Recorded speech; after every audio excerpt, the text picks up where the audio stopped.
Oke. Ya, Biar Biasa. pegang. Malam bang, malam-malam. bisa agendanya malam ini di Polres Jakarta Selatan. Hari ini kita memenuhi panggilan Polres Jakarta Selatan untuk melengkapi saksi terakhir atas laporan klien kami Agus Tiar M. Ismail bin Ismail terkait dugaan pelanggaran pasal ya dalam Undang-Undang ITE yang diduga dilakukan oleh akun ya, sekali lagi akun Marcel Radival 1 dan Marcel Radival. Ini hari ini selesai pemeriksaannya seperti apa yang kita bicarakan kemarin. Saudara Raka ini kemarin dia berhalangan hadir minggu kemarin, makanya kami tunda dan hari ini kita tunaikan panggilan Polres Metro Jakarta Selatan yang bagaimana bisa nanti dijelaskan oleh saudara Raka. Dan insya Allah untuk laporan kita terhadap Dr. Richard Lee minggu depan akan menyusul panggilan saksi-saksi. Berarti sudah lengkap ya berkasnya? Udah. Nah, kalau untuk Marcel Rival sudah lengkap, mungkin seminggu ini atau 2 minggu ke depan Marcel akan dipanggil. Sudah lengkap semua kita berkas. Bang Raka tadi di atas seputar apa aja biar saya pegang. Oh, jadi tadi saya dimintai keterangan untuk sejauh mana mengetahui permasalahan tentang akun sulap merah dan kronologis sebab akibat kenapa kita mengajukan Pak Firdaus ini sebagai pengacara saat itu. Sejauh mana saya mengetahui tentang kronologis seperti itu, ya saya bilang kalau saat itu saya di situ sebagai tamu hadir melihat ada tentang gambar film Instagram, saya nggak kenal apa sulap merah, tapi di situ ada kata-kata itu ya katanya kalau nggak itu ya cabul seperti itu saya tanya. Terus beliau sebagai dari kacamata hukum melihat melengkapi, oh ternyata terus saya bilang kalau memang itu ada unsurnya ya coba didiskusikan, dikonsul ke pihak Polres Jakarta Selatan. Beliau lebih mengerti lah, Pak Firdaus Wibowo ini pengacara Wibowo ini pengacara Joker ini lebih mengerti dan paham tentang hukum. Kalau saya kan nggak ngerti, salah ngomong nanti jadi saya malah menyakiti perasaan orang, menyinggung perasaan banyak orang, dipelintir jadi masalah baru. Jadi itu tadi saya dimintai untuk sebagai kelengkapan sebagai saksi, karena saksi itu dibutuhkan 2. Sejauh mana saya tahu dan menyaksikan apa sejauh mana mengetahui tentang akunnya pesulap merah tadi, hanya itu aja. Setelah itu saya buat, setelah itu sesuai dengan SOP-nya penyidik, biar nanti kelanjutannya beliau lebih paham sebagai pengacara saya. Jadi sekitar setengah jam beliau tadi diperiksa. Ada beberapa pertanyaan yang dilayangkan kepada beliau dari penyidik, ya, karena penyidik ingin mempertegas agar penyidik bisa meyakini bahwa ini bisa dilakukan proses penyelidikan lebih lanjut, mungkin juga bisa naik ke tingkat sidik.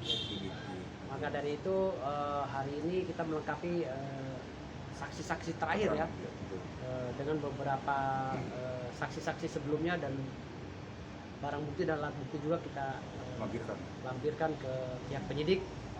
Dan alhamdulillah prosesnya begitu lancar. Tertunda kemarin karena memang saudara Raka ini berhalangan ya karena sakit. Sekarang kan musim flu ya. Demam tinggi. Jadi ya alhamdulillah sekarang sudah sehat kembali dan laporan ini sudah memenuhi panggilan, dan mungkin minggu depan kita akan lanjut lagi dengan laporan kita yang lain ke Dr. Richard Lee. Gitu. Jadi kita untuk Marcel sudah kita lepas ke penyidik, tinggal penyidik sekarang dengan Marcel minggu depan silahkan membawa bukti-buktinya sesuai dengan administrasi hukum pidana ya. Jadi ketika beliau mempunyai bantahan-bantahan silakan dibantah. Tadi disertai barang bukti terbaru kan diminta? Ya, barang-barang bukti itu sudah kami masukkan sejak awal saksi-saksi pertama. Sudah cukup, sudah banyak. Menurut penyidik sudah banyak.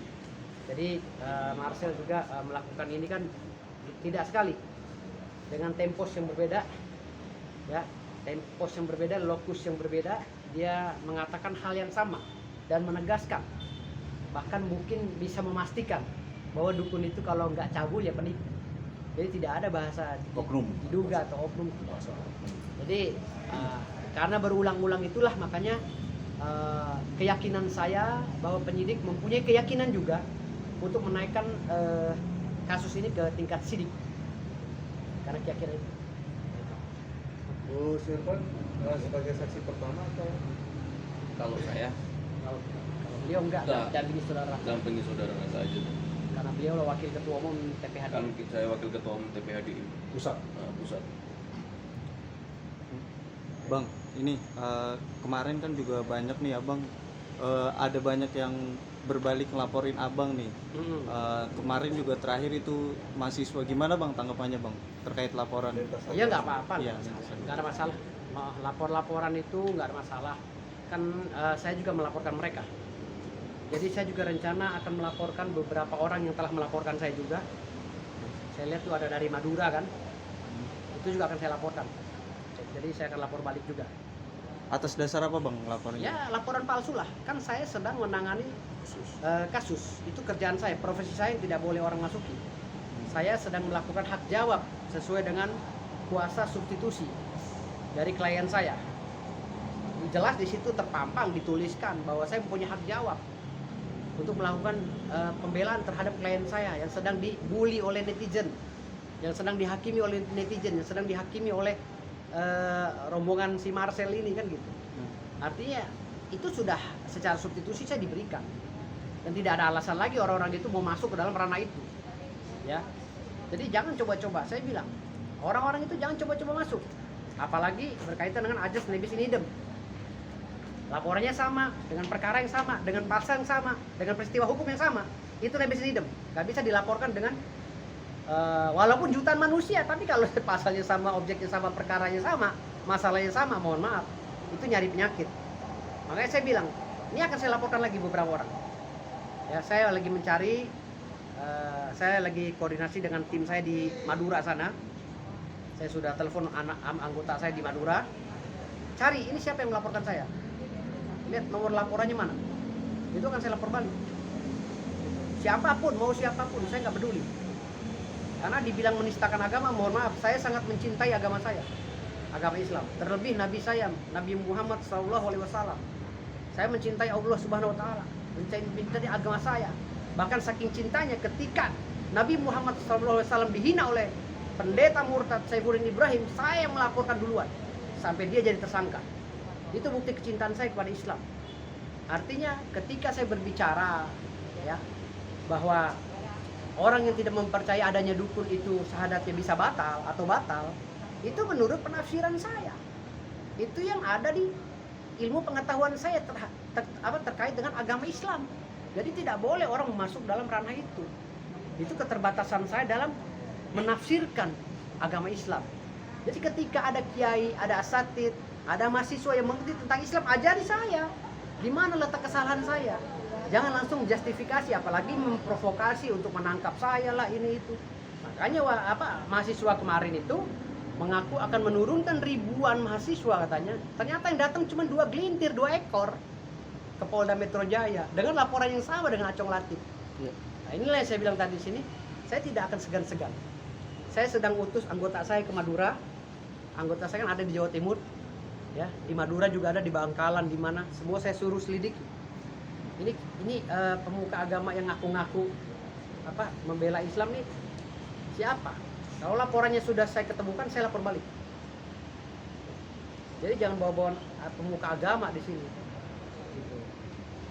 Kalau saya, versi saya Islam ya seperti itu. Ketika Marcel Radival berbicara bahwa ada kiai atau ustadz atau siapapun yang bisa melihat jin, berarti keluar dari Islam lah. Ya, dipastikan keluar dari Islam. Nah, itulah jawaban, itulah makanya saya balas lagi gitu loh. Itu kan dalam ranah kuasa. Dalam ranah saya dalam menjawab pernyataan Marcel yang ada di podcastnya Richard Lee. Lantas pernyataan saya itu dipotong-potong, digunting-gunting oleh oknum, dijadikan barang bukti atau alat bukti untuk melaporkan saya dan mencelakai saya. Ya saya nggak bisa terima. Apapun saya lawan. Saya sudah mengutus orang untuk Madura mencari di Polres mana mereka laporin saya. Nah, setelah itu mereka kirim hasil laporannya, saya lapor balik. dia nggak ada cerita. Gitu. Kalau bicara masalah Islam, Islam itu rahmatan lil alamin. Islam itu sejuk. Apalagi mengetahui bahwa ini saudaranya sama-sama Islam. Udah gila saya ketika saya melecehkan syahadat yang saya cintai. Udah gila saya. Nggak usah dilaporin, bila perlu dipancung saya di Monas. Ya. Kalau saya melecehkan agama saya begitu cintanya dengan Nabi Allah Muhammad SAW. Gitu loh. Kita nggak usah bicara masalah keturunan lah, keturunan sultan atau habaib atau apa. Ya, saya pribadi, walaupun saya mungkin ada keturunan dari sana, tapi saya pribadi mencintai Nabi Allah Muhammad SAW, mencintai Allah Subhanahu Wa Taala. Makanya saya bilang orang yang tidak percaya pada adanya dukun, ya, maka syahadatnya batal. Itu maksud saya orang itu harus tahu apa yang dicantumkan dalam hukum Islam dan rukun Islam dan rukun iman. Salah satunya ya itu tadi, ada kodrat dan iradat, ada qada dan qadar, ada takdir maksudnya. Orang ini ada kok, akte pendiriannya ada. Dukun ini legal di negeri ini, masa dibilang nggak percaya sama dukun? Gitu loh. Kalau nggak percaya dengan adanya dukun, nggak percaya sama dukun, berarti buat apa itu akte pendirian yang dikeluarkan oleh Kemenkumham? Hah? Dan kita nggak boleh tutup mata, dukun itu ada sejak dulu, jangan ingkari itu. Gitu loh. Maka kodrat iradat itulah yang saya bilang, kodratnya dia jadi dukun, kodratnya dia jadi kiai, kodratnya dia jadi wartawan. Jangan saling menghina profesi orang, itu maksud saya. Kodratnya dia untuk menjalankan supranatural, spiritual, melakukan ritual goib apa segala. Kodratnya dia, jangan kamu menjustifikasi. Itu bagian daripada profesi orang. Gitu loh. Itu yang saya maksud. Syahadatnya batal bukan berarti dia keluar Islam ya. Batal itu artinya syahadat ulang dah. Gitu. Syahadat ulang aja, kan nggak berat syahadat ulang kalau memang orang Islam itu nggak egois. Syahadat ulang saya juga nggak apa-apa kalau disuruh syahadat ulang kalau memang saya salah. Gitu loh. Tapi kalau ketika mereka tidak menegur saya dengan cara Islami, malah membenci saya seakan-akan saya ini orang galil adab, ya kan, menghina Nabi saya. Mohon maaf, kamu waktu Saifuddin Ibrahim melecehkan Nabi kamu, diam semua nih se-Indonesia. Saya yang laporin. Hah? Jam 2 malam saya datang ke Polres, saya ngelaporin. Hah? Beberapa hari kemudian saya demo Mabes Polri. Gak usah lah ngomong pembelaan terhadap Islam. Kamu ibadahnya belum tentu bener kok, sok-sokan. Gitu. Jadi kalau bicara masalah Islam, nggak usah ukur saya, gitu. Saya juga cinta pada agama saya. Gitu. Saya nambahin.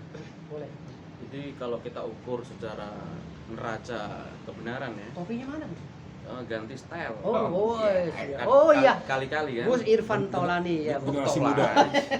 Generasi muda. Irfan Di besi Taulani. jadi tolahan. Baru sadar nggak pakai topi. Iya. Ini topinya ini ada nih. Oh gitu.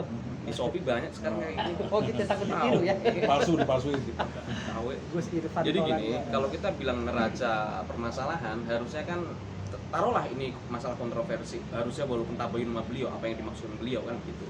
Tapi kan ini memfollow up apa statement yang Marcel katakan. Kalau kita ukur-ukur mana yang lebih parah, umpama walaupun beliau tidak bermaksud sedemikian rupa, apalagi beliau membela Islam sedemikian rupa, nanti kita bandingkan apa peran Marcel kepada pembelaan pada agama Islam. Nah, kan itu. Nah, kita harus mengukur ke situ. Kenapa mereka yang mengaku sebagai tokoh agama, ada yang mengaku dari tokoh agama? Ada katanya. Nah, kenapa nggak melaporkan si Marcel yang duluan mengatakan demikian? Dan itu jelas memelintirkan fatwa Imam Syafi'i. Beliau tidak mengatakan dari fatwa Imam siapa. Ini kan beliau menjelaskan, menafsirkan lebih parah Marcel. Gitu loh. Yang jelas-jelas memelintirkan terjemahan perkataan Imam Syafi'i dengan tegas mengatakan di barang siapa yang bisa mengalahkan jin dinyatakan, dipastikan keluar dari Islam. Itulah yang buat kita marah gitu. Itu loh, harusnya kita harus adil membaca neraca permasalahan gitu loh. Itu aja sih.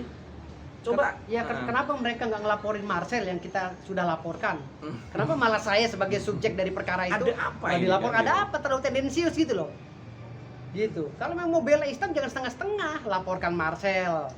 gitu kan, bareng sama kita. Saya sudah laporkan Marcel. Mana? Mereka ikut Iya. ikutan nggak? Mereka ikut-ikutan nggak? Enggak kan, Enggak. ketika ditanya sama wartawan, kenapa Marcelnya sebagai pokok permasalahan nggak dilaporkan? Kata mereka enggak. Mereka lucu.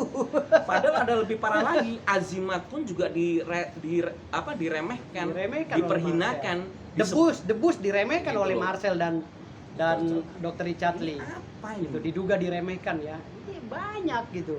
4 madhab membolehkan azimat loh. Ini apa? Dapat fatwa dari mana? Gurunya siapa? Gitu loh.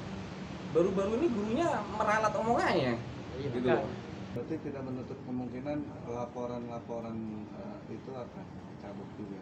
Kalau seumpamanya ada Dicabut lah pasti. perdamaian. Dicabut lah. Yang Kita khusus acong ya. iya. Khusus acong. Enggak, Benda khusus mahasiswa. yang lainnya, Iya. Acong mahasiswa dan kiai-kiai ini ya. Bukan Marcel ya. Kalau itu enggak, kalau itu kalau- perang. kalau Perang, untuk nggak ada Marcel cerita. sendiri Makanya gimana, di Pak? framing nanti di Kalau untuk framing, Marcel gitu. sendiri jika Kalau untuk Marcel, Dr. Oke. Richard Lee sampai titik darah Ah, penghabisan, jadi sampai jelasnya di keringat sini. habis. Nggak ada tapi cerita. kan abang tadi bilang saudara semuslim gitu kan. Marcel ini kan memang agamanya juga Nggak muslim tahu, juga. Marcel abu-abu, nggak tahu saya, muslim juga. Yang saya tahu Kiai Madura adalah muslim. Orang Ya. Madura nggak mungkin. Ya. Itu Madura sama Bima sama. Ya. Madura sama Bima, karena orang Bima asalnya dari Madura. Ya. Kan orang Bima asalnya dari Madura. Iya. Gitu, aslinya dari Jawa Timur, dari Madura. Betul. Leluhurnya orang Bima. Oke. Nah, ada keterkaitan pasti. Pangan. Saya yakin. Iya. Islamnya pasti oke, soheh, Iya. kan gitu. Makanya saya terima kasih mereka menegur saya dengan cara begini. Betul. Tapi kalau untuk Marcel sama Dr. Richard Lee, mohon Ah. maaf, sejengkal pun saya nggak bakal Ya, mundur. Ini perlu Oke. digarisbawahi. Nggak ada cerita. Dipertegas berarti kalau untuk Nggak ada. Marcel Nggak dan ada Dr. cerita Richard dia, Lee perang. nggak ada ya bang? Perang. Tetap Nggak ada tetap cerita. lanjut berarti ya bang? Lanjut untuk Marcel. Tapi kalau untuk orang-orang Madura yang melaporkan saya nggak masalah lah. Kita cinta sama mereka. Kita sayang sama mereka, sama Muslim. Nah, kita juga sama Gus Miftah, sama Atta juga nggak terlalu kenceng kan, karena kita tahu mereka juga mungkin salah ngomong atau apa. Ya biar aja lah, nanti juga kita cabut semua laporannya. Tapi kalau untuk 2 orang ini udah galil adab ini. Perang saya sama Dr. Richard Lee sama Marcel. Nggak ada cerita. Oke. Bang, kemarin kita sempat berusaha untuk komunikasikan juga abang dengan Indah. Mungkin bisa di. Jangan dibahas itu tuh udah sampah itu sampah, jangan. Bahas yang lain aja. Oke, nggak mau dibahas ya. Jangan sampah itu. Kita bahas yang lain aja. Pokoknya musuh target utama kita Dr. Richard Lee dengan Marcel Radifat. Ya, itu target kita. Yang lain-lainnya pasti kita cabut. Kayak Gus Miftah kita anggap ya dia juga pendakwah kan, banyak muridnya. Nah, mungkin kita mencelakai beliau. Hatta Halilintar juga orangnya juga kooperatif, nggak songong gitu ya. Pasti kita cabut semua. Apalagi kiai-kiai Madura. Oh, Ya, kita anggap ya nggak mungkin lah kita ini. Kita pengagum Syekhona Khalid Bangkalan, Bro. Kita kan orang Bima dari sana, dari Madura aslinya.